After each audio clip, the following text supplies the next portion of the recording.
Hola les Zamzam, salut la famille, j'espère que vous allez bien. Donc aujourd'hui, ce matin, je suis en mode volcan. Ouais, je suis en mode volcan ce matin. Donc c'est une vidéo, je pense que je vais péter mon coup de gueule en fait. Voilà, je vous le dis franchement, je pense que je vais péter mon coup de gueule. Alors là, on voit, j'entends ce qui se passe en France. En ce moment, je ne suis pas en France. Donc d'après ce que je comprends, en fait, par rapport au confinement, donc l'église est fermée. Voilà, on interdit les gens de se réunir. Voilà, on interdit les gens de se réunir. Alors, cette vidéo, déjà, avant de me juger rapidement, je te demande de regarder déjà jusqu'au bout. Comme ça, tu auras tous les éléments. D'accord? Donc, moi, je prends ce passage de l'évangile et je ne vais pas prendre que celui-là. Rendez à César ce qui est à César et à Dieu ce qui est à Dieu. Moi j'ai le sentiment qu'actuellement non seulement on rend à César ce qui est à César, mais ce qui est à Dieu en plus on le donne à César. Là, j'ai l'impression que justement César, que ce gouvernement actuel, qui, je tiens à le signaler, est un gouvernement qui n'a que faire de Jésus-Christ. C'est un gouvernement, je le dis franchement, de toute façon on le sait tous, c'est un gouvernement qui pour moi sert Satan. Voilà, ce gouvernement il sert Satan, on le voit à travers leurs mensonges, leurs manipulations, il le démontre, voilà, on voit les fruits, tout simplement les fruits. De tout, voilà. Donc ce gouvernement, il veut s'initier dans les affaires de l'Église. L'Église qui est devenue trop l'Église des hommes. En fait, moi ce que je vois, c'est une église qui est tiède, une église ni froid ni bouillant, tu es tiède, comme c'est écrit dans l'Apocalypse quand les seigneurs s'adressent aux églises, notamment à l'église de la Odyssée, qui est une figure qui ressemble beaucoup à ce que nous vivons actuellement, qui dit tu es ni froid, ni bouillant, ni froid, tu es tiède, et comme tu es tiède, je te vomirai. Je veux dire, voilà, et c'est une église qui est tiède, elle ne montre pas la différence. Alors voilà, donc ça veut dire, en gros, ça veut dire qu'on a le droit, on peut aller bien sûr aller faire des courses dans des grandes surfaces, parce que je vais tâcher quand même de ramener les choses, on va essayer de mettre les choses, comment dire, les replacer un peu dans leur bon sens, voilà, dans leur bon sens, vous voyez. Donc tu as le droit d'aller, tu peux aller par exemple à Carrefour, aller acheter à manger. Donc bien sûr à Carrefour c'est des centaines de gens qui vont venir tous les jours, vous allez comprendre, attendez ça arrive, le coup de gueule il arrive là, j'ai l'impression que ça va sortir de plus en plus, je pense. Donc tu as le droit, donc ça veut dire que le virus en fait à Carrefour il dit oh non mais c'est bon, si c'est à Carrefour, vous venez acheter de quoi manger, il n'y a pas de souci, vous inquiétez pas, je ne contamine rien, même l'argent, parce que je vais arriver à l'argent qu'on vous donne en caisse, même l'argent vous inquiétez pas. Et même la carte, parce que la carte vous la touchez, vous touchez à nouveau la machine qui elle, votre prochaine carte va toucher la machine, donc vous allez voir le nid à virus que c'est tout ça. Donc là non, là j'agis pas. Par contre si vous vous rassemblez dans ces églises, là ouais, là je vais venir là. Donc ça veut dire que vous pouvez vous rassembler, vous pouvez aller à Carrefour, vous allez dans un endroit où il y a des centaines de gens, voire des milliers dans la journée qui sont passés, parce que si vous arrivez le soir, c'est des milliers de gens derrière vous. Vous allez prendre l'argent, vous savez quand on vous donne cet argent, on n'en parle pas de cet argent, mais l'argent au niveau du contact, c'est le plus contaminé. Vous pouvez vous isoler, vous pouvez faire tout ce qu'on fait là. L'argent, c'est le plus contaminant. C'est-à-dire que vous ne voyez pas, vous les caissiers, quand les gens leur donnent de l'argent, ils vous rendent la monnaie, vous ne les voyez pas mettre cet argent dans des bacs de désinfection et après ils les remettent. Non, ils vous les donnent et vous les prenez, vous ramenez ça chez vous. Donc l'argent, vous ramenez du virus chez vous, de toute façon. Vous voyez? Alors, donc ça veut dire que quand vous écoutez, parce qu'il faut écouter des pointures là-dedans. Si vous écoutez par exemple le docteur Raoult, qui est très décrié, beaucoup de fake news sur lui, Raoult, c'est une pointure. Ce sont des autorités dans le domaine des épidémiologiques, tout ça, tous ces trucs de virus. Ce sont des sommités, vous vous rendez compte? C'est pas un mec qui s'est improvisé, c'est pas un médecin de campagne qui s'est improvisé. Non, lui c'est une sommité. Alors lui il te dit déjà que les masques et tout, c'est pas efficace par rapport à...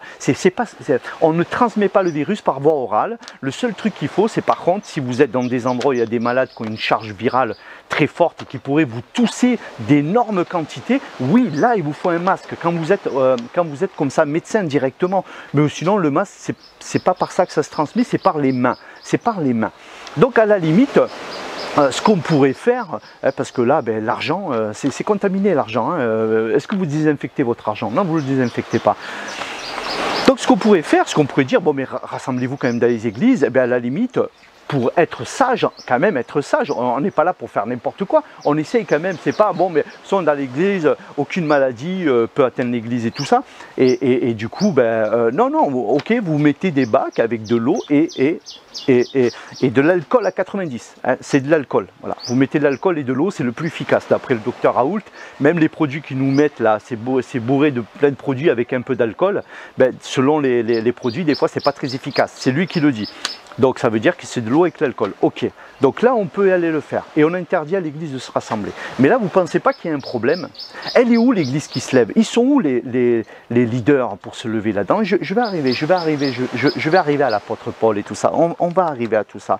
Donc ça veut dire que l'église, ça veut dire que, en gros, on peut l'acheter à manger, de la nourriture. Mais le rassemblement des frères et sœurs, la lecture de la Bible, la prière les uns pour les autres, n'est-il pas une nourriture pour l'âme, hein, vous voyez? Donc là, ça veut dire que d'un côté, vous pouvez aller dans le métro, être serré dans le métro, les enfants peuvent aller au collège, les lycées, finalement, ils se contaminent les uns les autres, il n'y a pas de problème. Mais pas l'église. C'est pas compliqué. Là, ça ne demande, c'est désobéir qu'il faut, c'est désobéir. On ne peut pas interdire l'église du Christ de se rassembler. Alors, on ne fait pas la différence. Le peuple français, est-ce qu'il voit la différence? Est-ce qu'il voit, vous tous là, qui êtes leaders, qui vous dites être pasteur, vous avez des églises avec pignon sur rue, église de la grâce, église protestante, église, etc., etc. Vous avez des leaders là-dedans, des pasteurs.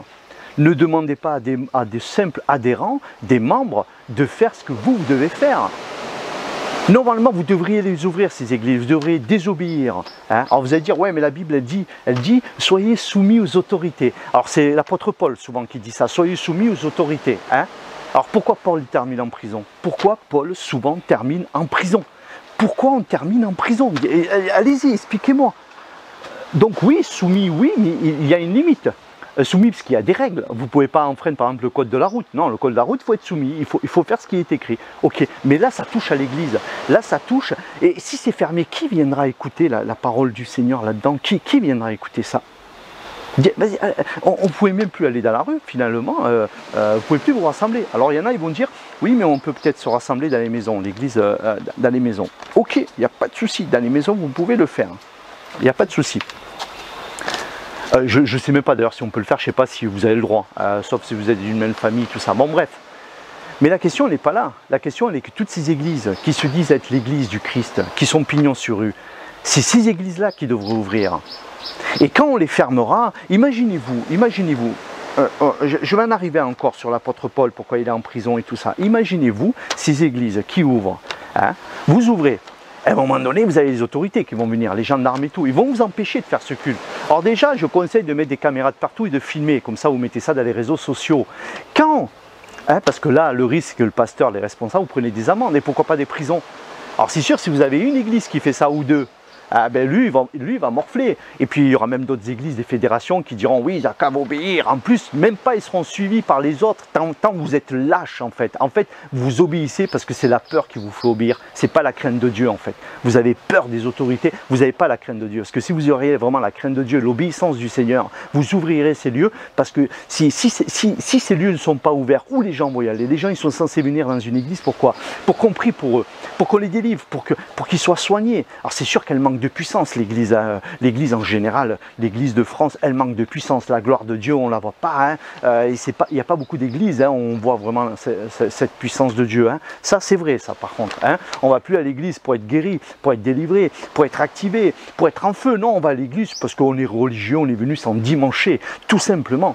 Donc, si vous ouvriez ces églises, mais c'est à la limite, c'est même une désobéissance à Dieu, parce qu'on sait sanitairement qu'il y a quelque chose qui ne va pas. Hein. C'est pas comme si vraiment ouvrir une église, ça pourrait créer je ne sais combien de morts. Non, on sait qu'il y a quelque chose qui ne va pas. Si on ouvre les supermarchés, on peut ouvrir une église. Eh bien, vous lavez les mains, vous faites attention de bien sûr, c'est une personne âgée un peu fragile, n'allez pas lui tousser dessus ou n'allez pas la toucher avec vos mains pleines de doigts. Hein? Mais on ne peut pas empêcher de se rassembler. C'est important. Si chaque église, les pasteurs prendraient leurs responsabilités, hein, ils vont faire quoi? Ils vont mettre tous les pasteurs en prison? Qu'ils les mettent en prison. Vous devez morfler? Ah ben prenez un petit peu de souffrance, allez-y, prenez un peu, comme l'apôtre Paul il dit, prenez avec moi un petit peu de... L'apôtre Paul il passait par la prison, la faim, il se fait frapper dessus, il était démuni, enfin je veux dire, ben, prenez un petit peu de cette charge, ayez le courage, ah ben, tant pis les autorités viennent vous mettre des amendes, ah ben, vous continuez. Quand les autorités vous auront fermé votre église, scellé votre église, qu'ils auront mis un gendarme devant chaque église, et tout ça, ça sera bien sûr vu au monde entier, parce qu'on pourra montrer ce qui se passe. À la limite, je conseille même d'envoyer une vidéo à ce qu'on peut appeler les dictateurs. Vous envoyez ça une vidéo, tiens en Chine pour l'église là-bas aussi, vous envoyez une vidéo, tiens en Corée du Nord, il va bien rigoler. On leur fait la leçon de morale qui persécute des chrétiens, ben tiens, voilà. Quand on vous aura fermé, dans ces conditions, oui, on pourra y aller dans les souterrains. Après, on pourra se rejoindre comme planqué. Mais pour l'instant, on n'a pas à se planquer. Pour l'instant, il faut ouvrir les églises, il faut les ouvrir. Et bien sûr, ils viendront vous les fermer, les églises, mais tant qu'ils ne vous les ferment pas, tant que vous ne prenez pas un peu de coups pour le nom du Seigneur, tant que vous n'avez pas pris un petit peu pour le nom du Seigneur, tant que vous n'avez pas pris un peu de coups de prison, de maltraitance, mais ne fermez pas vos églises, laissez-les ouvertes. Il y a des gens qui ont besoin de venir.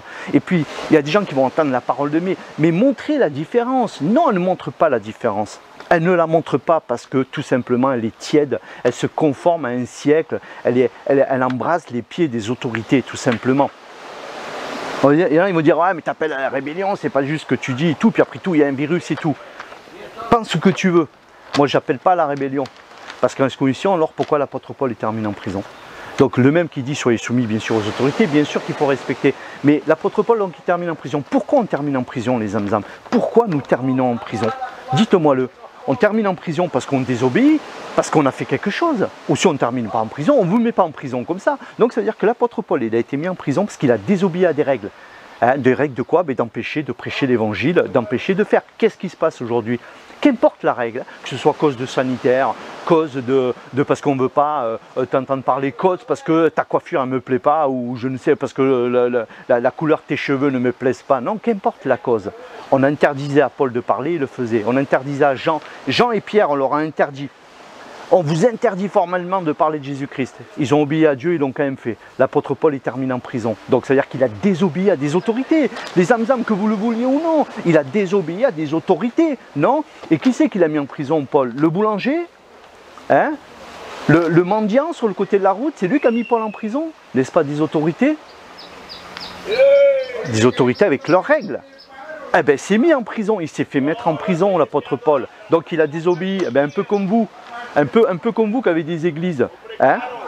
Si vous désobéissez, ben on va vous mettre des amendes et peut-être si vous récidivez, on vous mettra en prison. Mais vous vous rendez compte quel honneur et quelle grâce même vous avez qu'on vous ait mis en prison à cause du nom de Jésus parce que vous avez voulu que l'église, le corps de Christ continue à se réunir. Mais non, vous ne le ferez pas parce que vous êtes l'église des hommes et que l'église des hommes, elle obéit au système.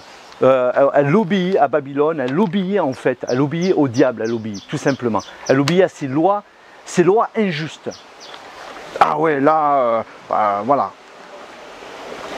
Les apôtres eux-mêmes, ils désobéissaient au final, pour être en prison. Pour être en prison. Ils ont mis l'apôtre Paul en prison, les âmes. Et les pasteurs des temps modernes, qu'est-ce qu'ils font? Rien. Alors si des fois, je vous conseille comme ça, si vous voulez visiter des frères et sœurs, vu qu'il vous faut un papier comme quoi vous travaillez, si vous avez un ministère pastoral à vous, ah ben vous faites un papier, vous dites voilà, moi je suis pasteur, je vais visiter des gens. Encore on vous dira, mais vous avez une carte, non vous ne l'avez pas, ah ben vous ne pouvez pas. Ah ben tant pis, mais au moins vous aurez essayé. Et c'est là on en arrive que c'est très malheureux. C'est très malheureux que si aujourd'hui, en fait, pour être reconnu pasteur aux yeux de... Et tout ça, c'est l'Église qui l'a voulu. C'est l'Église qui a fait que ça arrive. Pour être reconnu aux yeux des autorités, vous devez passer dans des fédérations et tout ça, là, des écoles. Donc ça veut dire aujourd'hui, on est pasteur selon les hommes. Et selon Dieu, eh ben, ça ne vaut plus rien. Même aux yeux de ces églises, si vous êtes pasteur selon Dieu ou apôtre selon Dieu, ça ne vaut rien. Rien du tout. Pourtant, l'apôtre Paul, je suis tombé sur un passage, oh là là, mais je vais vous le lire la prochaine fois, celui-là, je ne sais pas où il est, où l'apôtre Paul, il dit carrément, hein, alors je ne sais pas où il est ce passage, des boules de paleur, oh les boules, j'aurais dit. Il est apôtre, hein, il dit qu'il est apôtre, il a été appelé par Jésus-Christ, il n'est pas apôtre selon les hommes, il est apôtre selon le Christ. Il s'est fait apôtre, il est devenu apôtre, et c'est que 3 ans après qu'il est allé voir Pierre et tous les apôtres. C'est-à-dire pendant 3 ans, c'était un apôtre qui n'a pas été mis, il n'a pas reçu l'onction, il n'a pas reçu l'approbation de ses pairs. J'en reviendrai sur ce passage, il est très puissant. Mais il y en a beaucoup comme ça. Il y a l'église des hommes et l'église du Seigneur. Alors quand on parle de l'église persécutée de Chine, je m'en souviens quand vous avez les associations comme Portes Ouvertes et tout, ça parle de l'église persécutée d'autres pays. Et une fois j'avais entendu notamment sur la Chine, vous avez l'église officielle du parti, donc là quand vous y allez, les cultes sont vachement, presque ils lisent, presque les autorités ils lisent ce que tu vas dire pour voir s'ils sont d'accord. Et puis vous avez l'église libre, celle qui veut vivre avec le Seigneur. Ah ben elle quand elle se fait choper, c'est pas une amende, hein. C'est pas une amende qu'elle prend quand elle se fait choper. Il y en a, ils peuvent carrément se faire torturer, ils atterrissent dans des camps, voire tuer. Hein. Mais ça, tout le monde s'en fout. Par contre, c'est des héros.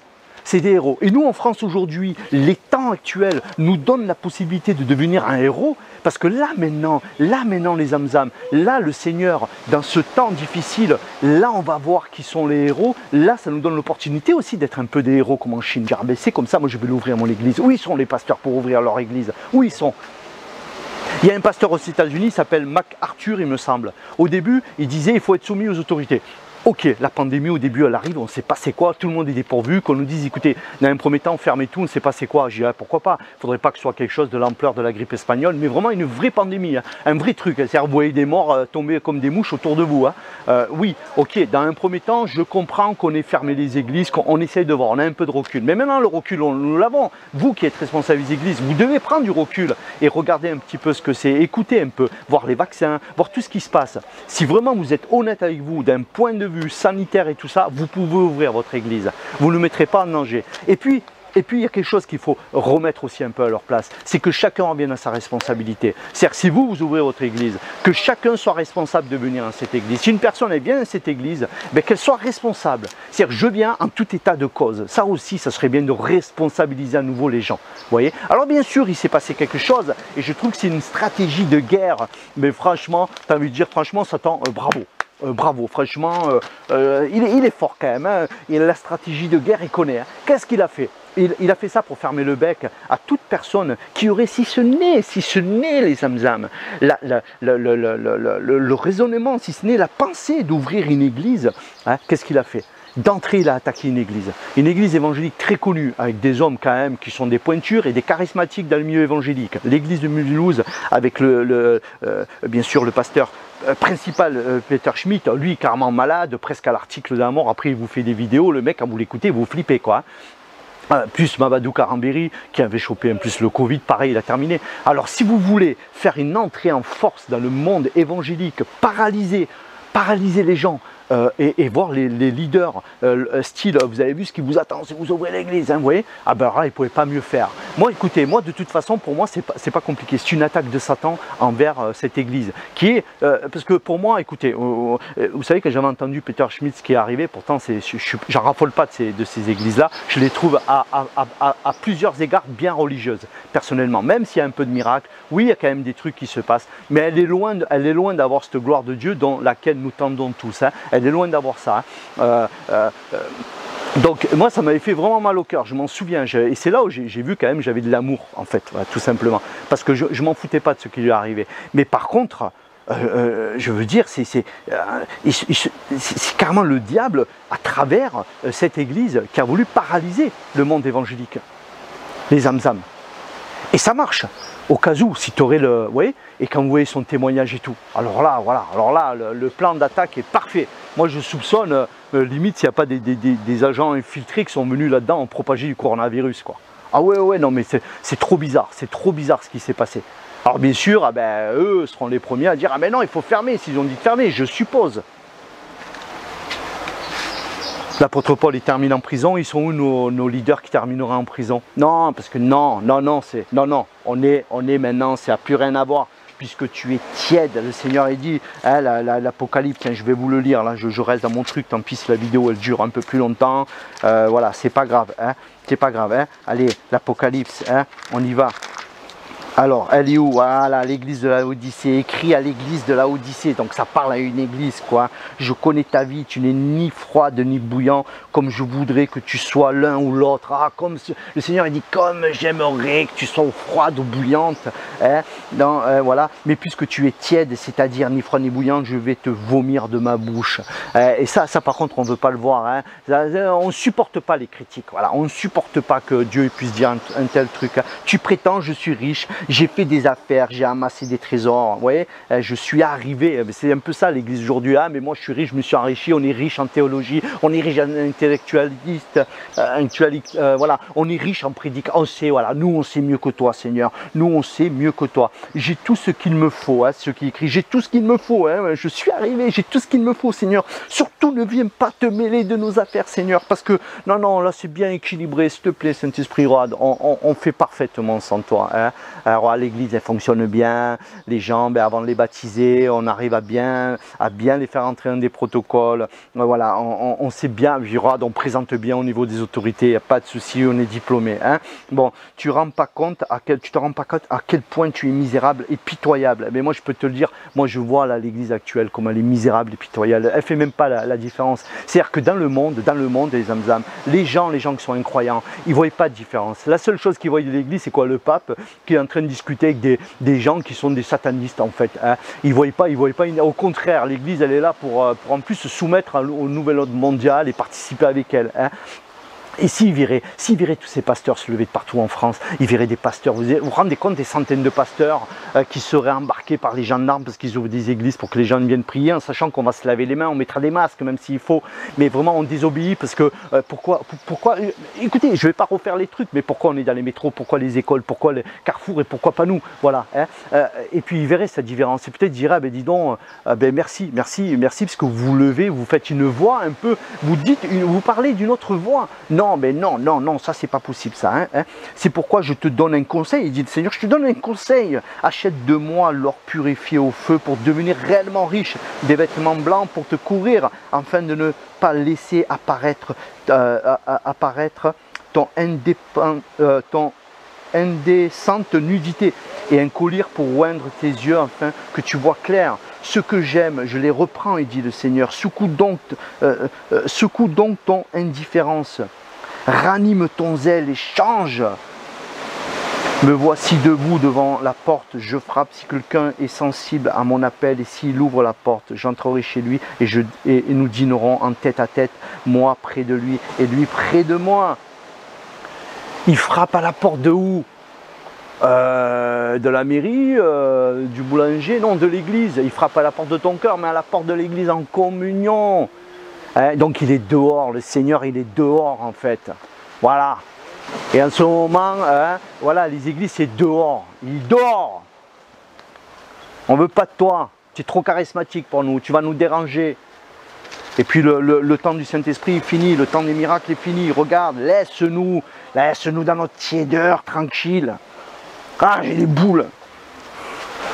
boules de voir comment...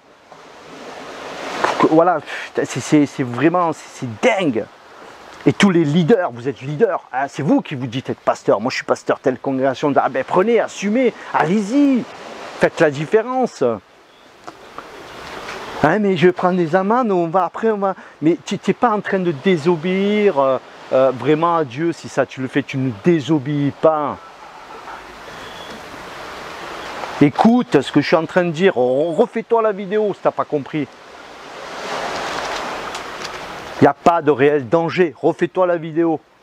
Il y a juste une manipulation des masses, on participe au mensonge. Quand on ferme nos églises, on participe au mensonge. On est en train de dire à César, je participe à ton mensonge. Je m'agenouille devant... Alors, on aime bien parler de la Bible, ah, c'est des héros. Ah, Daniel, il ne s'est pas agenouillé devant la statue de Nabuchodonosor. Ah, quel héros. Et nous, en même temps qu'on pense à ça, en même temps, on est agenouillé devant cette statue. Vous voyez? Agenouillé devant. Ah, la Chine, ah, quel héros. Ben vas-y, soyons un peu des héros. Donc on a interdit.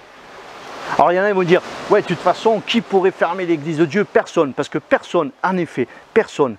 Les puissances des ténèbres ne prévaudront pas contre l'église du Seigneur. Elle ne peut pas détruire son église. Donc on pourrait dire, ouais, mais si c'est fermé, c'est pour...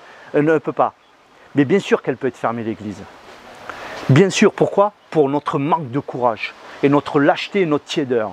À Dieu, on ne pourra pas l'empêcher. La véritable église du Seigneur, on ne peut pas la détruire. Mais l'église, c'est nous.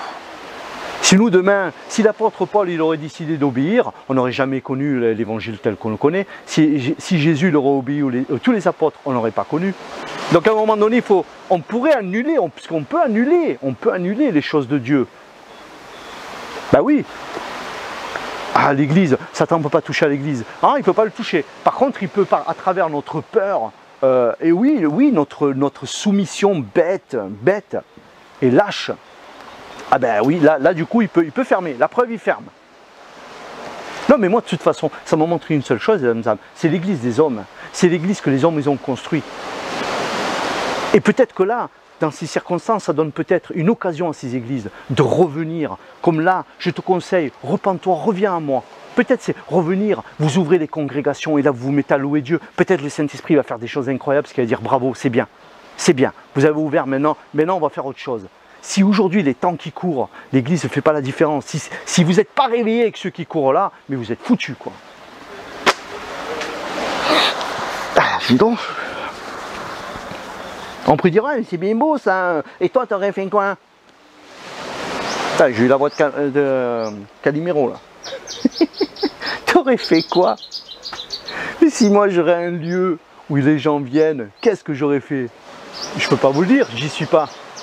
Mais moi je pense que je serai allé ouvrir, j'aurais fait mon coup de gueule, je serai allé ouvrir. Et ma foi, ils viendront. Hein.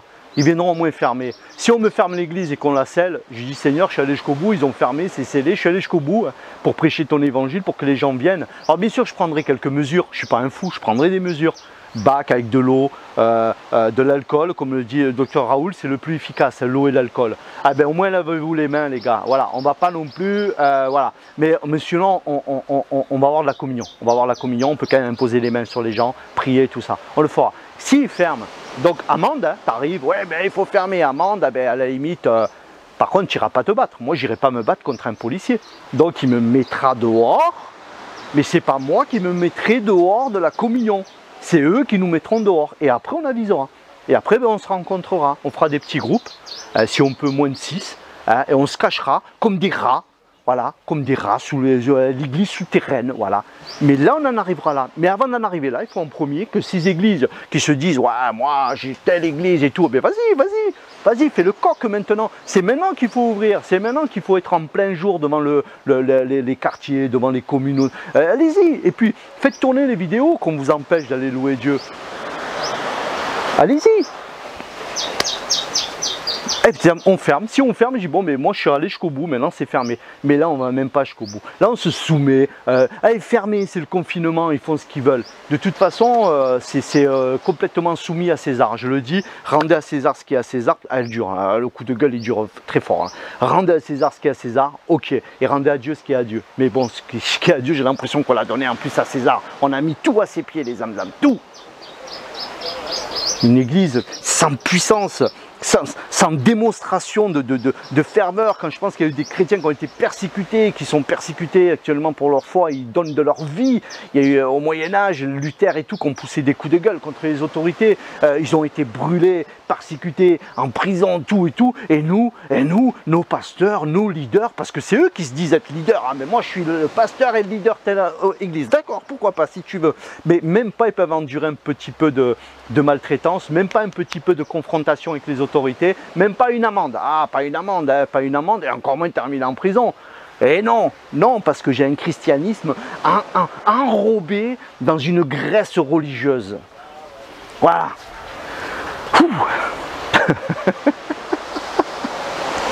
Oh Seigneur, on va me dire ça y est, le fou, il est là, il a pété son coup de gueule. Mais j'ai pas de haine, comprenez, c'est pas de la haine. C'est pas une colère. Non. C'est à un moment donné, je suis indigné de voir ce qui se passe. Et je suis indigné de voir comme c'est ce gouvernement qui est antichrist en fait, comment il veut toucher à l'épouse du Seigneur, il veut la toucher, il veut la contrôler, il veut empêcher des trucs et on laisse faire, c'est ça. Allez Zamzam, j'arrête. Tu peux liker, partager et t'abonner si t'es pas abonné. J'arrête là. Ciao les zamzam, voilà, ça a été le coup de gueule et peut-être qu'il y en a d'autres qui vont arriver à savoir. Voilà les zamzam. Shalom à tous et ben, faites ce que vous avez à faire au final. Faites ce que vous avez à faire. Ciao, ciao.